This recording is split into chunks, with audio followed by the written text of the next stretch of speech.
Chapter 5. Ministry at Bristol begun. 1832 to 1835.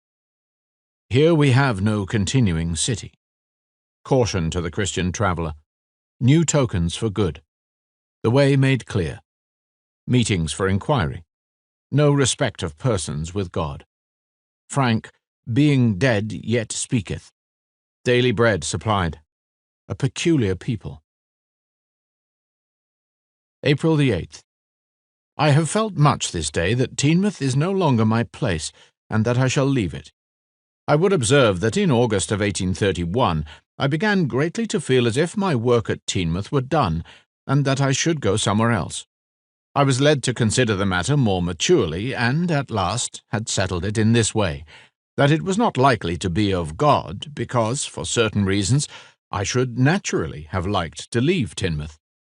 Afterwards I felt quite comfortable in remaining there.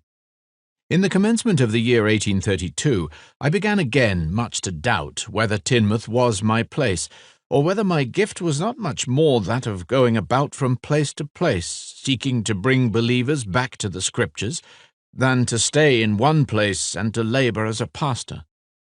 I resolved to try whether it were not the will of God that I should still give myself to pastoral work among the brethren at Teignmouth. And with more earnestness and faithfulness than ever I was enabled to give myself to this work, and was certainly much refreshed and blessed in it, and I saw immediately blessings result from it. This my experience seemed more than ever to settle me at Teignmouth. But notwithstanding this, the impression that my work was done there came back after some time, as the remark in my journal of April the 8th shows, and it became stronger and stronger. There was one point remarkable in connection with this. Wherever I went, I preached with much more enjoyment and power than at Teignmouth, the very reverse of which had been the case on my first going there. Moreover, almost everywhere I had many more hearers than at Teignmouth, and found the people hungering after food, which, generally speaking, was no longer the case at Teignmouth. April the 11th. Felt again much that Teignmouth will not much longer be my residence. April the 12th. Still feel the impression that Teignmouth is no longer my place. April the 13th. Found a letter from Brother Craik from Bristol on my return from Torquay, where I had been to preach. He invites me to come and help him. It appears to me, from what he writes, that such places as Bristol more suit my gifts. O Lord, teach me. I have felt this day more than ever that I shall soon leave Teignmouth. I fear, however, there is much connected with it which savours of the flesh, and that makes me fearful. It seems to me as if I should shortly go to Bristol, if the Lord permit. April the 14th. Wrote a letter to Brother Craik, in which I said I should come, if I clearly saw it to be the Lord's will. Have felt again very much today, yea, far more than ever, that I shall soon leave Teignmouth. April the 15th. Lord's Day. This evening I preached, as fully as time would permit, on the Lord's second coming. After having done so, I told the brethren what effect this doctrine had had upon me, on first receiving it, even to determine me to leave London, and to preach throughout the kingdom, but that the Lord had kept me chiefly at Teignmouth for these 2 years and 3 months, and that it seemed to me now that the time was near when I should leave them. I reminded them of what I told them when they requested me to take the oversight of them, that I could make no certain engagement, but stay only so long with them as I should see it to be the Lord's will to do so. There was much weeping afterwards, but I am now again in peace. April the 16th. This morning I am still in peace. I am glad I have spoken to the brethren, that they may be prepared, in case the Lord should take me away. I left today for Dartmouth, where I preached in the evening. I had 5 answers to prayer today. 1. I awoke at 5, for which I had asked the Lord last evening. 2. The Lord removed from my dear wife an indisposition under which she had been suffering. It would have been trying to me to have had to leave her in that state. 3. The Lord sent us money. 4. There was a place vacant on the Dartmouth coach, which only passes through Teignmouth. 5. This evening I was assisted in preaching, and my own soul refreshed. April the 21st. I would offer here a word of warning to believers. Often the work of the Lord itself may be a temptation to keep us from that communion with Him which is so essential to the benefit of our own souls. On the 19th I had left Dartmouth, conversed a good deal that day, preached in the evening, walked afterwards 8 miles, had only about 5 hours' sleep, travelled again the next day 25 miles, preached twice, and conversed very much besides, went to bed at 11, and rose before 5. All this shows that my body and spirit required rest, and therefore, however careless about the Lord's work I might have appeared to my brethren, I ought to have had a great deal of quiet time for prayer and reading the Word, especially as I had a long journey before me that day, and as I was going to Bristol, which in itself required much prayer. Instead of this, I hurried to the prayer meeting after a few minutes' private prayer. But let none think that public prayer will make up for closet communion. Then again, afterwards, when I ought to have withdrawn myself, as it were, by force, from the company of beloved brethren and sisters, and given my testimony for the Lord, and indeed it would have been the best testimony I could have given them, by telling them that I needed secret communion with the Lord, I did not do so, but spent the time, till the coach came, in conversation with them. Now, however profitable in some respects it may have been made to those with whom I was on that morning, yet my own soul needed food, and not having had it, I was lean, and felt the effects of it the whole day.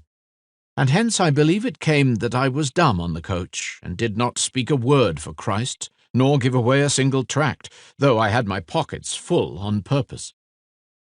April the 22nd. This morning I preached at Gideon Chapel, Bristol. In the afternoon I preached at the Pithay Chapel.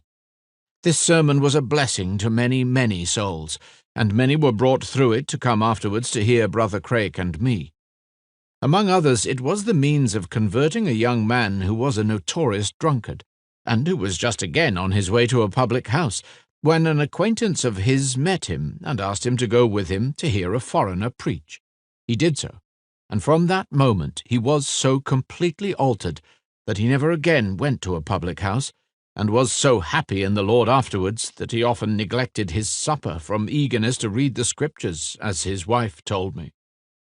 He died about 5 months afterwards. This evening I was much instructed in hearing Brother Craik preach. I am now fully persuaded that Bristol is the place where the Lord will have me to labour.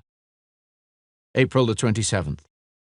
It seems to Brother Craik and myself the Lord's will that we should go home next week, in order that, in quietness, without being influenced by what we see here, we may more inquire into the Lord's will concerning us.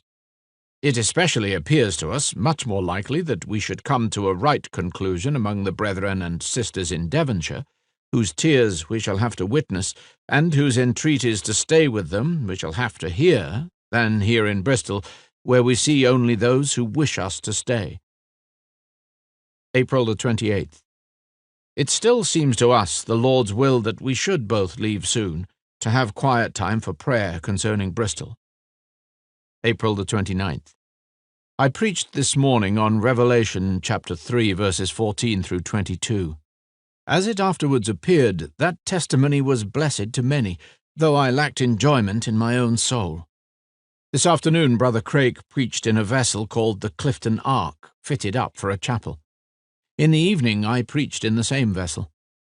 These testimonies also God greatly honoured, and made them the means of afterwards bringing several, who then heard us, to our meeting places.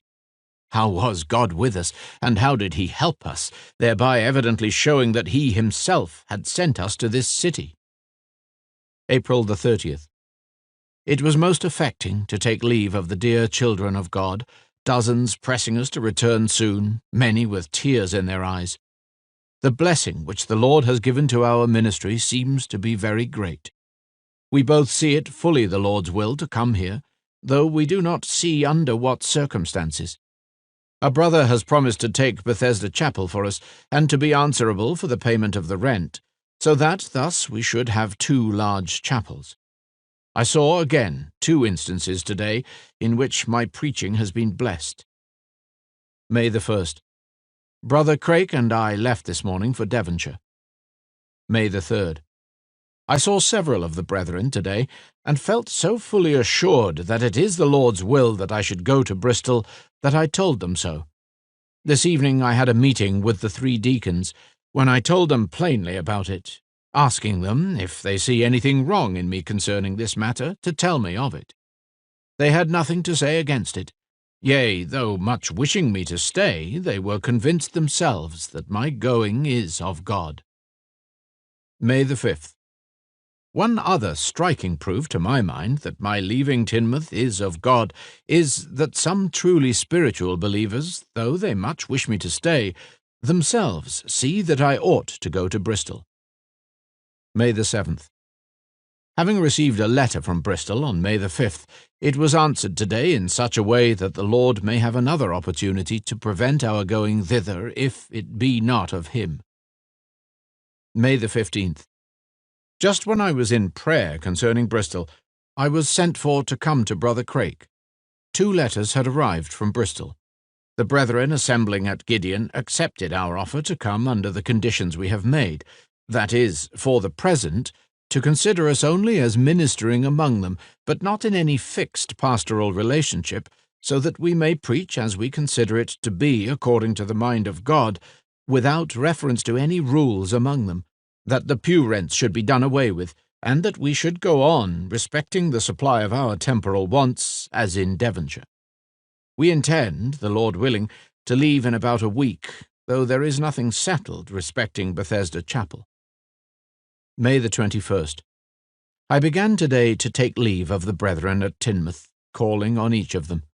It has been a trying day, much weeping on the part of the saints. Were I not so fully persuaded that it is the will of God we should go to Bristol, I should have been hardly able to bear it.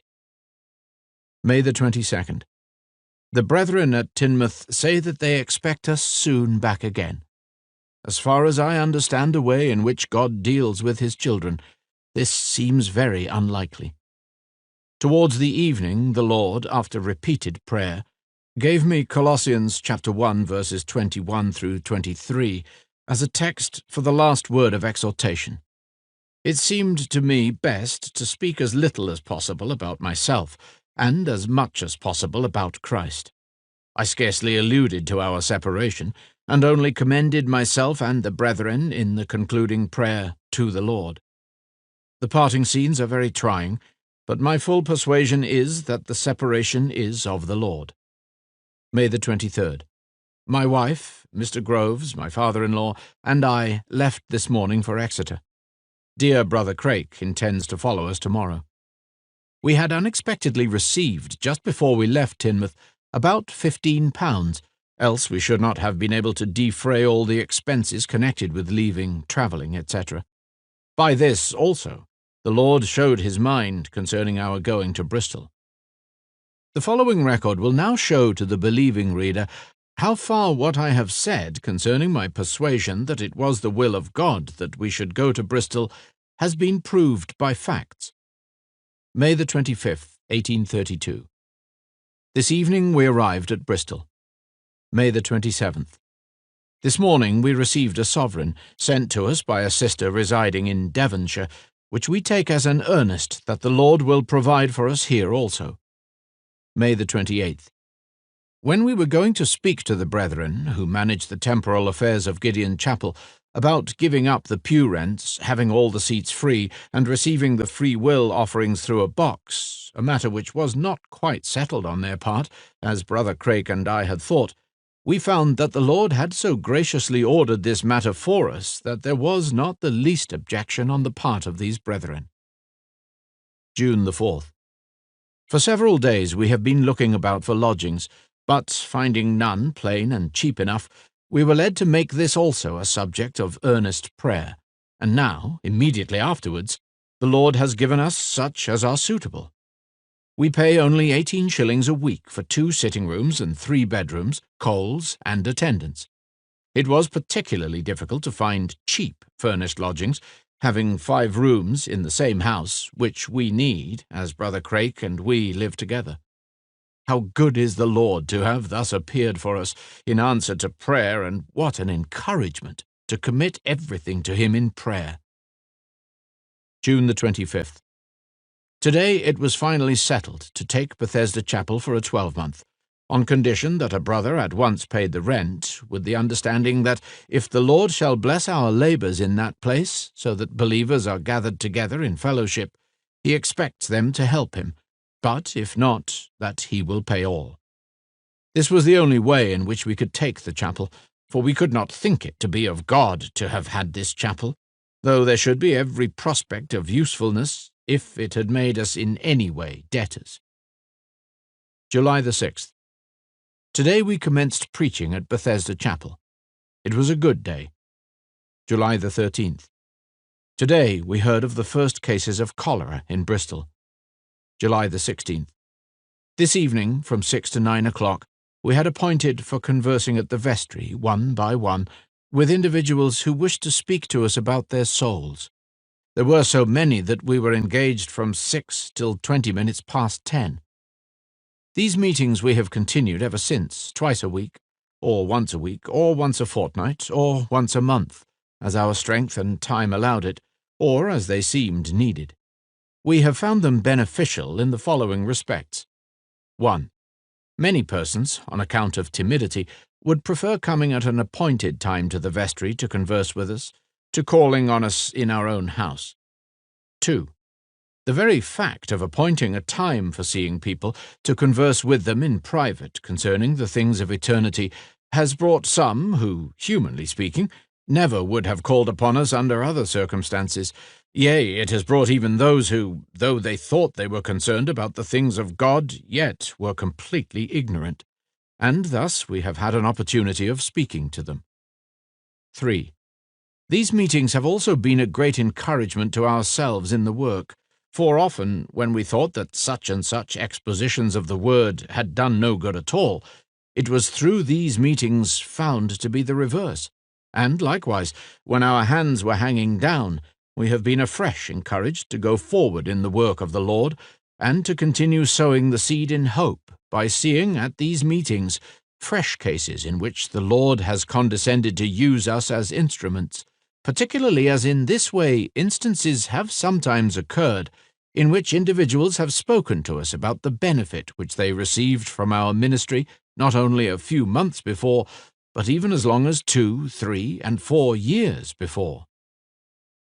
For the above reasons, I would particularly recommend to other servants of Christ, especially to those who live in large towns, if they have not already introduced a similar plan, to consider whether it may not be well for them also to set apart such times for seeing inquirers.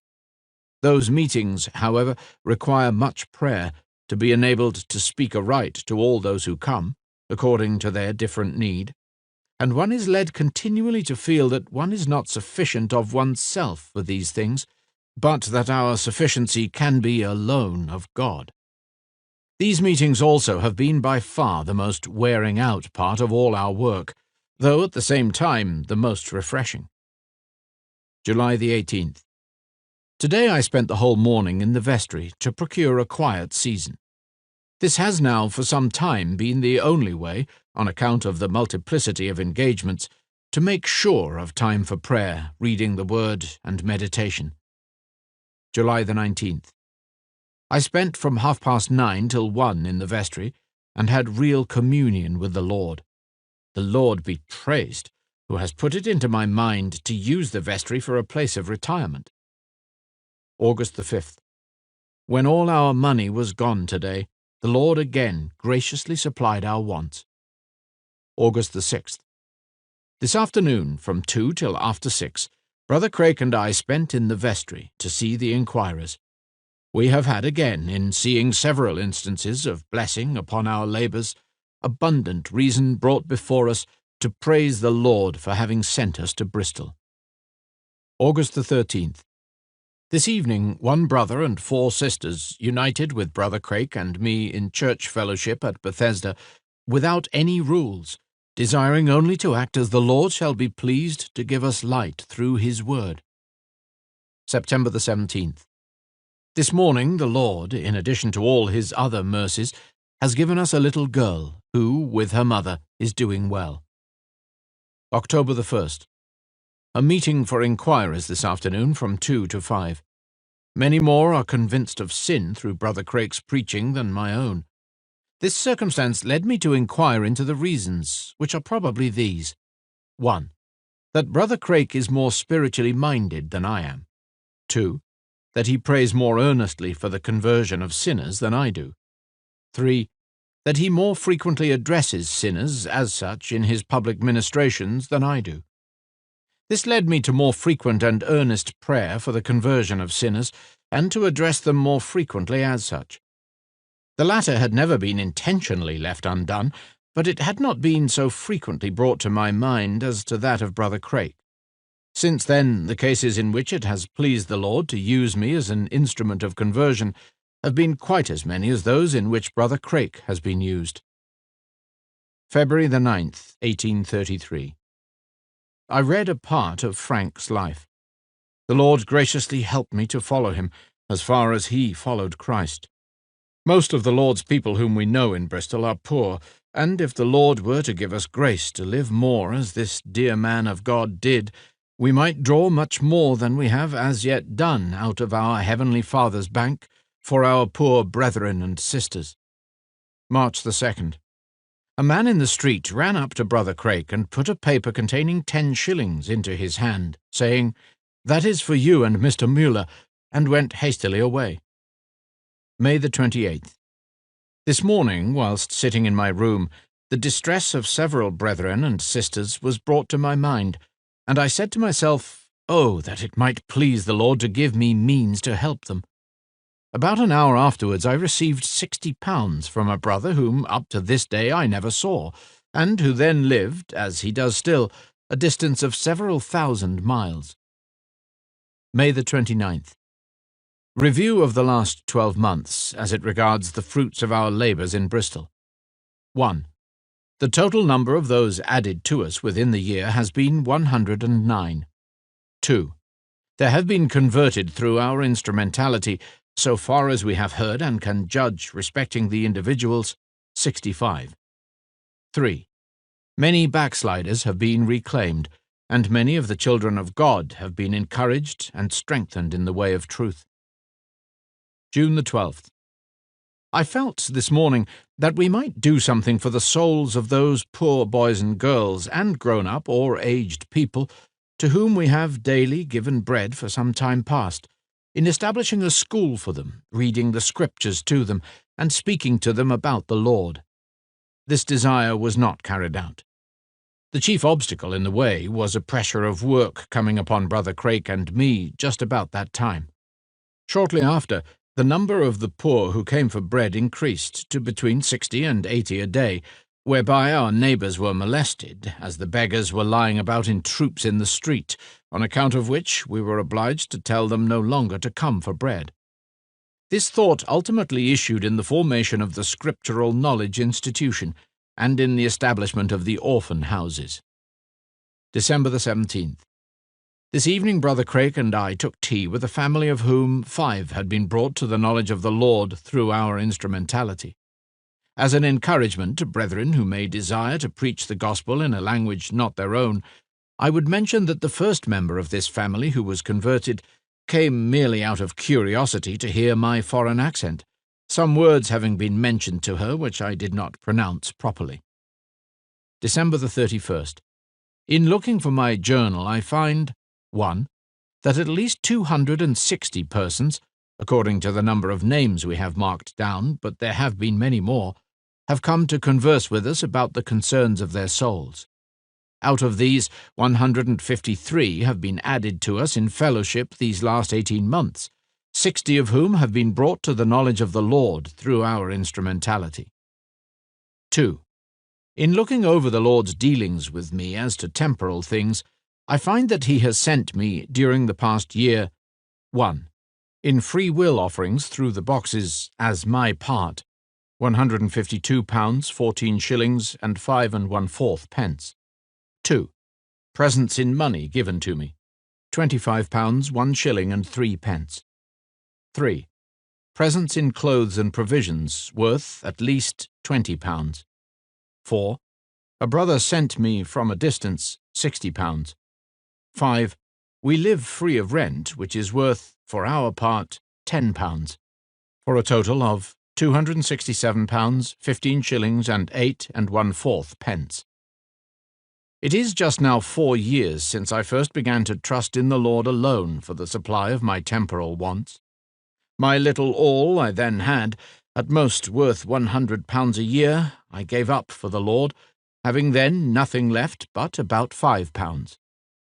The Lord greatly honoured this little sacrifice, and he gave me in return not only as much as I had given up, but considerably more. For during the first year he sent me already in one way or other, including what came to me through family connection, about £130. During the second year, £151, 18 shillings and 8 pence. During the third year, £195, 3 shillings. During this year, £267, 15 shillings and 8 1/4 pence. The following points require particular notice. 1. During the last 3 years and 3 months, I never have asked anyone for anything, but, by the help of the Lord, I have been enabled at all times to bring my wants to him, and he graciously has supplied them all. 2. At the close of each of these 4 years, though my income has been comparatively great, I have had only a few shillings or nothing at all left, and thus it is also today, by the help of God. 3. During the last year a considerable part of my income has come from a distance of several thousand miles, from a brother whom I never saw. 4.